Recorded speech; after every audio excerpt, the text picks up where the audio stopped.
ये इंसाफ अजे तक सरकार क्यों नहीं दे सकी? बेअदबी कांड का इंसाफ वो क्यों नहीं मिल सका? जे सरकार दवाना चाहती है फिर ही मिलता है ना, क्योंकि सारी मशीनरी उलझाना चाहती है, इंसाफ दवाना नहीं चाहती। थोड़े को इन्नी वड्डी पुलिस फोर्स है, उसके बावजूद जो छोटा जहा केस नहीं थोड़े तो सजा दवा होंगी तो बिल्कुल 84 वाली गल है कि तुसी कमिशन बिठाई जाओ तो केस ना चलाओ तो मुजरमां नूं ना फड़ो। सबनों पता है, सबनों महसूस भी होंदा है कि ये जेडे भी टॉप ते बंदे हैगे उही करवाते हैं। अक्सर ये करवाया ही जाता है क्योंकि थोड़ी भावनावां नूं इस्तेमाल करना है उन्होंने अपने काम लई। ते अक्सर वोटां वेले जिस तरह लोग सोचते हैं कि पुलवामा का जोड़ा CRP बंदे मरे वो सेंट्रल गवर्नमेंट ने अपने फायदे लिए यहो जिहा कुछ काम करवा सारी रिपोर्ट सी जो हाई कोर्ट ने रद्द किया ये क्या भी किसी सियासी धਿਰ ਨੂੰ ਜਿਹੜਾ ਉਹ ਫਾਇਦਾ ਦਿਵਾਉਣਾ ਚਾਹੁੰਦੇ ਆ।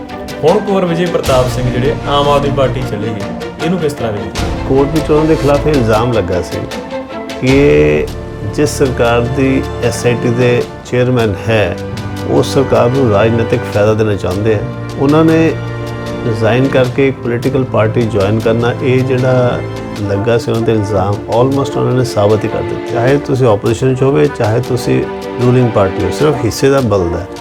पहला थानू 60% मिलता, जो ओपोजिशन बन जाओ थानू 40% मिलने लग पैंदा। आइडियोलॉजी तो हम मैटर नहीं करती, एको आइडियोलॉजी रह गई कि आप किद्दां पब्लिक के पैसे नू अपने खाते च पाउणा। किसानां दे कोल सब तो देश की वड्डी कॉस्टली चीज़ है जमीन। दुनिया के बड़े बड़े अमीर है वो भी चाहते हैं कि इस जमीन पर अपना कब्जा करिए। ये तो इंसाफ कोर्टा में तो कोर्टा थ्रू तो शायद ना मिल सके, मगर पोलिटिकली तो इंसाफ लोग जरूर देंगे जिन्होंने किया। सत श्री अकाल दोस्तों, ਤੁਸੀਂ जुड़े हुए हो दुनिया के नाल। मैं साहिल। बेअदबी ਦੀਆਂ ਘਟਨਾਵਾਂ ਨੂੰ ਲਗਭਗ 6 ਸਾਲ ਹੋ ਚੁੱਕੇ ਆ। ਕੋਟਕਪੂਰਾ ਬਾਈਬਲ ਗੋਲੀकांड ਨੂੰ 6 ਸਾਲ ਹੋ ਚੁੱਕੇ ਆ, ਪਰ ਸਿੱਖ ਸੰਗਤਾਂ ਨੂੰ, ਪੰਜਾਬੀਆਂ ਨੂੰ ਔਰ ਸਮੂਹ ਇਨਸਾਫ ਪਸੰਦ ਲੋਕਾਂ ਨੂੰ ਹਜੇ ਵੀ ਇਨਸਾਫ ਦੀ ਉਡੀਕ ਹੈ। ਕੱਲ ਦੁਬਾਰਾ ਬਰਗਾੜੀ ਮੋਰਚਾ ਲਾਉਣ ਦੀ ਕੋਸ਼ਿਸ਼ ਕੀਤੀ ਗਈ ਸਿੱਖ ਸੰਗਤਾਂ ਵੱਲੋਂ, ਪਰ ਸਰਕਾਰ ਨੇ ਸਖਤੀ ਵਿਖਾਈ ਔਰ ਮੋਰਚਾ ਨਹੀਂ ਲੱਗ ਸਕਿਆ। ਤਾਂ ਇਸ ਸਾਰੇ ਮਾਮਲੇ ਤੇ ਗੱਲਬਾਤ ਕਰਨ ਲਈ ਅਸੀਂ ਅੱਜ ਪਹੁੰਚੇ ਹਾਂ Punjab and Haryana high court ਦੇ ਸੀਨੀਅਰ ਐਡਵੋਕੇਟ ਰਾਜਵਿੰਦਰ ਸਿੰਘ ਬੈਂਸ ਜੀ ਕੋਲ। ਬੈਂਸ ਜੀ, ਬਹੁਤ ਬਹੁਤ ਸਵਾਗਤ ਹੈ ਤੁਹਾਡਾ। ਸ਼ੁਕਰੀਆ। ਸੋ ਸਰ, ਪਹਿਲਾ ਸਵਾਲ ਤਾਂ ਇਹੀ ਹੈ ਜੀ ਕਿ ਇੰਨਾ ਕੁਝ ਹੋ ਜਾਣ ਦੇ ਬਾਵਜੂਦ ਵੀ ਐਡਾ ਵੱਡਾ ਮਸਲਾ ਜੀ ਇਹ ਇਨਸਾਫ ਅਜੇ ਤੱਕ ਸਰਕਾਰ ਕਿਉਂ ਨਹੀਂ ਦੇ ਸਕੀ? ਬੇਅਦਬੀ ਕਾਂਡ ਦਾ ਇਨਸਾਫ ਉਹ ਕਿਉਂ ਨਹੀਂ ਮਿਲ ਸਕਿਆ ਜੀ? जे सरकार दवाना चाहती है फिर ही मिलता है ना, क्योंकि सारी मशीनरी उलझाना चाहती है, इंसाफ दवाना नहीं चाहती। हालांकि कहते हैं कि इंसाफ दवावांगे, मगर जे किसी केस में इंसाफ दवाना हो तो कोई अड़चन तो नहीं है। इन्ने बड़े बड़े इन्ने कॉम्प्लीकेटेड केसेस, थोड़े को इन्नी वड्डी पुलिस फोर्स है, उसके बावजूद जो छोटा जहा केस नहीं थोड़े तो सजा दवा होंगी तो बिल्कुल 84 वाली गल है कि तुसी कमिशन बिठाई जाओ तो केस ना चलाओ तो मुजरमां नूं ना फड़ो, तो वो फिर कोर्ट कचहरियां दे विच पटीशनां करी जान तो इस तरह लोगों नूं लगे कि हुण मिलिया तो कई साल निकल जान। ऑलरेडी तुसीं देख ही सकते हो किन्ने साल बीत गए ने जी। ਤੁਸੀਂ ਕਹਿ ਰਹੇ ਹੋ ਜੀ ਛੋਟਾ ਜਿਹਾ ਕੇਸ ਹੈ ਜੀ, ਤਾਂ ਫਿਰ ਇਸ ਕੇਸ ਦੇ ਵਿੱਚ ਜਿਹੜਾ ਉਹ ਨਾ ਤਾਂ ਪਿਛਲੀਆਂ ਸਰਕਾਰਾਂ ਨਾ ਮੌਜੂਦਾ ਸਰਕਾਰ ਜਿਹੜੀ ਆ ਉਹ ਕੀ ਕੋਈ ਵੀ ਇਨਸਾਫ ਨਹੀਂ ਆਉਣ ਵਾਲੀਆਂ ਸਰਕਾਰਾਂ ਵੀ ਇਨਸਾਫ ਨਹੀਂ ਦਵਾ ਸਕਣਗੀਆਂ ਜੀ ਪੋਲੀਟੀਕਲ ਕੇਸਾਂ ਵਿੱਚ इंसाफ? क्योंकि देखो ये कोई क्यों कोई बेअदबी करेगा? आम तौर पे कोई व्यक्ति क्यों करेगा? उन्होंने कुछ मिलना नहीं है। अक्सर ये करवाया ही जाता है क्योंकि थोड़ी भावनावां नूं इस्तेमाल करना है उन्होंने अपने काम लई। ते अक्सर वोटां वेले जिस तरह लोग सोचते हैं कि पुलवामा का जोड़ा CRP बंदे मरे वो सेंट्रल गवर्नमेंट ने अपने फायदे लिए यहो जिहा कुछ काम करवाता। ਵੱਡੇ ਵੱਡੇ देश तो लड़ाइयाँ भी करवा देंगे ने जे वो इलैक्शन जितन लिए उन्होंने कोई फायदा होवे। तो जिथे पॉलिटिक्स इस तरह के लैवल ते आ गई होवे जिथे तुसी पावर लई कोई भी काम कर सकते हो, जिथे धर्म और पावर दे इन्ना दूर का रिश्ता कोई रहा नहीं होवे उत्थे तुसी कुछ भी कर सकते हो। और ये सारे केस सबनों पता है, सबनों महसूस भी होंदा है कि ये जेडे भी टॉप ते बंदे हैगे उही करवाते हैं, क्योंकि दूसरे बंदे टॉप ते वो भी उहो जिहे ने ਤੇ ਉਹ ਵੀ ਇਹਦਾ ਫਾਇਦਾ ਲੈਣਾ ਚਾਹੁੰਦੇ ਨੇ। ਇਨਸਾਫ ਦਿਵਾਉਣ ਦਾ ਮਤਲਬ ਹੈ ਕਿ ਤੁਸੀਂ ਆਪਣੇ ਟੌਪ ਪੋਲੀਟੀਕਲ ਲੀਡਰਸ ਨੂੰ ਜੇਲ੍ਹ ਵਿੱਚ ਪਾ ਦਿਓ। ਉਹਨਾਂ ਨੂੰ ਸਾਬਤ ਕਰਨ ਲਈ ਤਾਂ ਥੋੜ੍ਹਾ ਔਖਾ ਹੁੰਦਾ ਜਦੋਂ ਤੁਸੀਂ ਟੌਪ ਚੀਫ ਮਿਨਿਸਟਰ ਨੂੰ ਜਾਂ ਡਿਪਟੀ ਚੀਫ ਮਿਨਿਸਟਰ ਨੂੰ ਜਾਂ DGP ਨੂੰ ਪਕੜਨਾ ਹੋਵੇ, ਕਿਉਂਕਿ ਉੱਥੇ ਤੁਹਾਨੂੰ ਟਰੈਕ ਨਹੀਂ ਮਿਲਦਾ, ਐਵੀਡੈਂਸ ਔਖਾ ਹੋ ਜਾਂਦਾ। ਮਗਰ ਫਿਰ ਵੀ ਜੇ ਚਾਹੋ ਤਾਂ ਐਵੀਡੈਂਸ ਇਕੱਠਾ ਕੀਤਾ ਜਾ ਸਕਦਾ ਸੀ। ਇੰਨਾ ਪੁਰਾਣਾ ਕੇਸ ਤਾਂ ਨਹੀਂ ਹੈ, ਕੋਈ 84 ਦੇ ਕਤਲੇਆਮ ਦਾ ਕੇਸ ਤਾਂ ਨਹੀਂ ਹੈ ਕਿ ਸਾਰਾ ਗਵਾਹ ਖਤਮ ਹੋ ਗਏ ਨੇ ਜਾਂ ਸਾਰੀਆਂ ਟੈਲੀਫੋਨ ਰਿਕਾਰਡਸ ਖਤਮ ਹੋ ਗਏ ਹੋਏ ਨੇ। ਸਾਰੀਆਂ ਉਸ ਵੇਲੇ ਦੀਆਂ ਟੈਲੀਫੋਨ ਕਨਵਰਜ਼ੇਸ਼ਨਸ, ਗੱਲਾਂ ਰਿਕਾਰਡ ਹੋਈਆਂ ਹੋਣਗੀਆਂ। ਔਰ ਕਾਫੀ ਜਗ੍ਹਾ 'ਤੇ ਕਿਉਂਕਿ ਉਹ WhatsApp ਕਰਦੇ ਨੇ ਜਾਂ ਇਹੋ ਜਿਹੇ ਮਾਡਰਨ ਟੂਲਸ ਹੈ, ਉਹ ਦੂਸਰੇ ਦੇਸ਼ਾਂ ਦੇ ਵਿੱਚ ਘੱਟੋ ਘੱਟ ਸਰਵਰਸ 'ਤੇ ਰਿਕਾਰਡ ਹੋਈਆਂ ਹੁੰਦੀਆਂ। USA ਤਾਂ ਤਕਰੀਬਨ ਸਾਰੀ ਦੁਨੀਆ ਦੀਆਂ ਗੱਲਾਂ ਰਿਕਾਰਡ ਕਰੀ ਜਾਂਦਾ। ਤਾਂ ਜੇ ਪੰਜਾਬ ਸਰਕਾਰ ਚਾਹੁੰਦੀ ਤਾਂ ਇਹੋ ਜਿਹਾ ਐਵੀਡੈਂਸ ਕਢਾ ਕੇ ਰਿਕੁਐਸਟ ਕਰਕੇ ਸਾਬਤ ਕਰ ਸਕਦੀ ਸੀ। ਨਹੀਂ ਕੀਤਾ। ਇਹ ਉਹੀ ਜਾਣਦੇ ਨੇ, ਕਿਉਂਕਿ ਹੁਣ ਤਾਂ ਲੋਕ ਕਹਿੰਦੇ ਨੇ ਕਿ ਇਹ ਚਾਹੁੰਦੇ ਨਹੀਂ ਹੈ ਕਿ ਉਹਨਾਂ ਨੂੰ ਫੜ ਕੇ ਸਜ਼ਾ ਦੇਣੀ। ਇਸ ਮਾਮਲੇ ਤੇ ਜੀ ਜੁਡੀਸ਼ੀਅਲ ਕਮਿਸ਼ਨ ਵੀ ਬੈਠੇ, ਸਿੱਟ ਵੀ ਬਣੀਆਂ।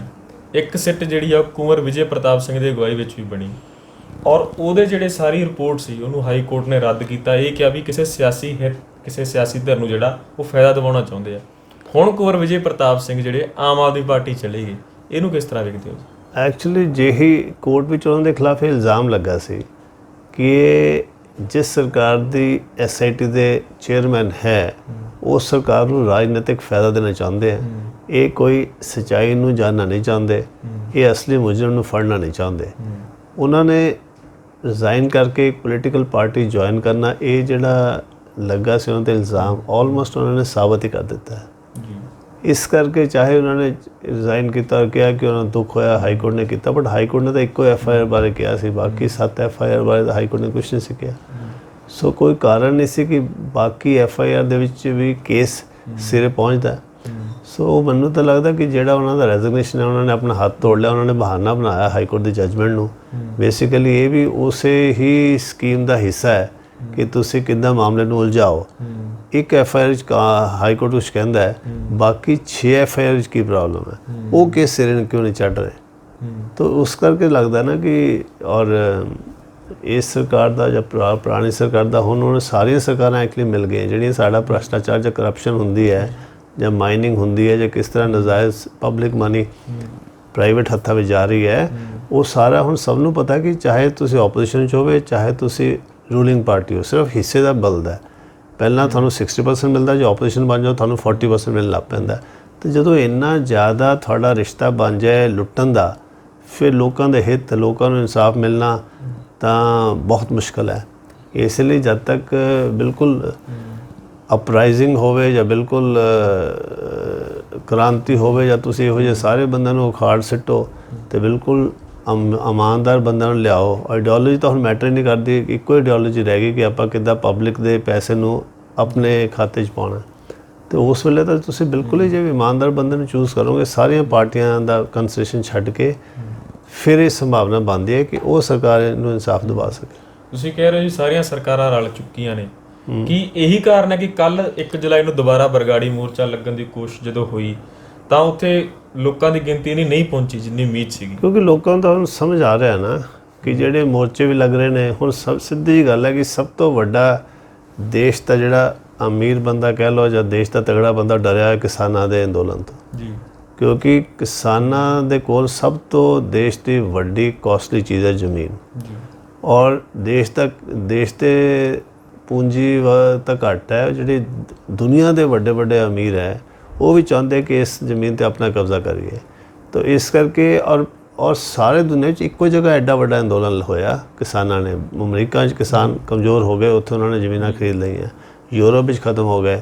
ਸਿਰਫ ਹਿੰਦੁਸਤਾਨ ਵਿੱਚ ਹੀ ਐਡਾ ਵੱਡਾ ਅੰਦੋਲਨ ਖੜਾ ਹੋਇਆ। ਇਹਦੇ 'ਚ ਕੁਛ ਤਾਂ ਹੈ ਨਾ ਕਿ ਧਰਤੀ ਦੇ 'ਚ ਕਿ ਹਾਲੇ ਵੀ ਜੋਸ਼ ਹੈਗਾ।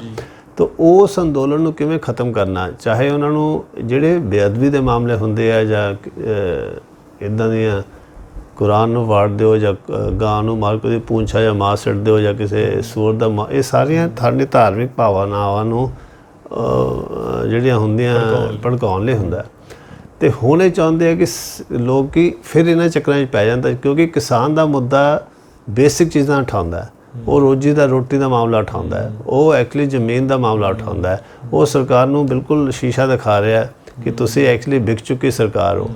ਉਹਨੂੰ ਹੁਣ ਕਿਸੇ ਵੀ ਤਰੀਕੇ ਨਾਲ ਉਹਨਾਂ ਨੇ ਕਿੰਨੇ ਤਰੀਕੇ ਵਰਤੇ ਨੇ ਉਹਨਾਂ ਨੂੰ ਉਹਦੇ 'ਚ ਕ੍ਰਿਮੀਨਲ ਪਾਏ, ਉਹਨਾਂ ਨੇ ਆਪਣੇ ਦੂਸਰੇ ਬੰਦੇ ਪਾਏ, ਉਹਨਾਂ ਨੇ ਹਜ਼ਾਰ ਚੀਜ਼ਾਂ ਕੀਤੀਆਂ, ਹਾਲੇ ਤੱਕ ਤੋੜ ਨਹੀਂ ਸਕੇ।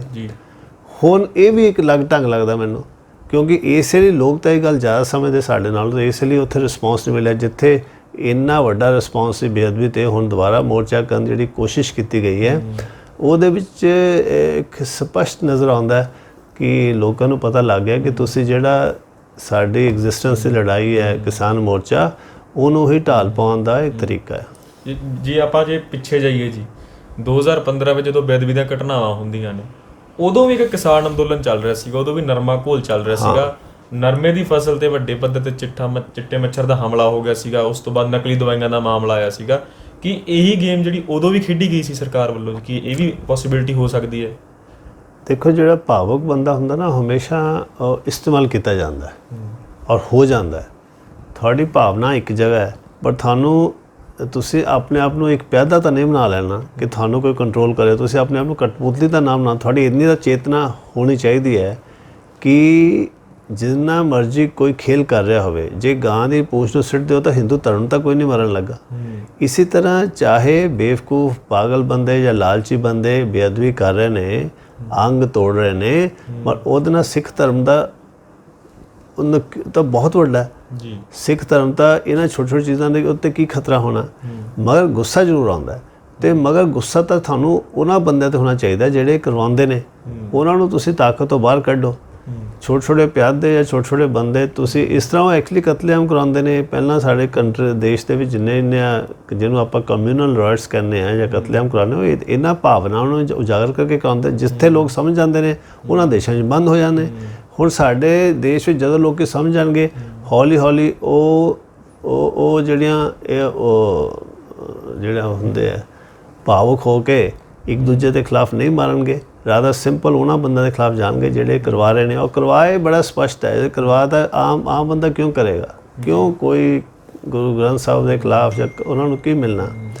ਸੋ ਇਹ ਕਲੀਅਰਲੀ ਕੋਈ ਬੰਦਾ ਕਰਵਾ ਰਹੇ ਨੇ, ਔਰ ਕਰਵਾ ਰਹੇ ਉਹੀ ਹੁੰਦੇ ਜਿਨ੍ਹਾਂ ਕੋਲ ਐਡੀ ਵੱਡੀ ਸ਼ਕਤੀ ਹੈ ਕਿ ਉਹ ਪਿੱਛੇ ਚੋਰੀ ਕਰਵਾ ਸਕਣ। ਉਹਨਾਂ ਕੋਲ ਪੈਸਾ ਹੋਏਗਾ, ਉਹਨਾਂ ਕੋਲ ਪਿਆਦੇ ਹੋਣਗੇ, ਉਹਨਾਂ ਕੋਲ ਪੁਲਿਸ ਫੋਰਸ ਹੋਏਗੀ, ਅਤੇ ਉਹਨਾਂ ਨੂੰ ਲੱਗਦਾ ਕਿ ਅਸੀਂ ਤਾਂ ਪ੍ਰੋਟੈਕਟਡ ਆ, ਅਸੀਂ ਇੱਦਾਂ ਕਰਕੇ ਲੋਕਾਂ ਨੂੰ ਡਿਵਾਈਡ ਕਰਕੇ, ਲੋਕਾਂ ਦੀ ਭਾਵਨਾ ਨੂੰ ਕਰਕੇ ਆਪਣੇ ਵੱਲ ਲੈ ਜਾਵਾਂਗੇ। ਇਹੀ ਸਰਕਾਰ, ਇਹੀ ਚੀਜ਼ ਜੋ ਪਹਿਲੀ ਸਰਕਾਰ ਨੇ ਬੇਅਦਬੀ ਕਰਕੇ ਕਰਵਾਇਆ, ਉਹੀ ਸਰਕਾਰ ਇਸ ਇਨਵੈਸਟੀਗੇਸ਼ਨ ਦੇ ਵਿੱਚ ਫਾਇਦਾ ਲੈਣਾ ਚਾਹੁੰਦੀ ਹੈ, ਮਗਰ ਸਜ਼ਾ ਫਿਰ ਵੀ ਨਹੀਂ ਦਿਵਾਉਣਾ ਚਾਹੁੰਦੀ, ਕਿਉਂਕਿ ਅਦਰਵਾਈਜ਼ ਜੇ ਚਾਹੁੰਦੇ ਤਾਂ ਕੋਈ ਵੱਡੀ ਗੱਲ ਨਹੀਂ ਹੈ।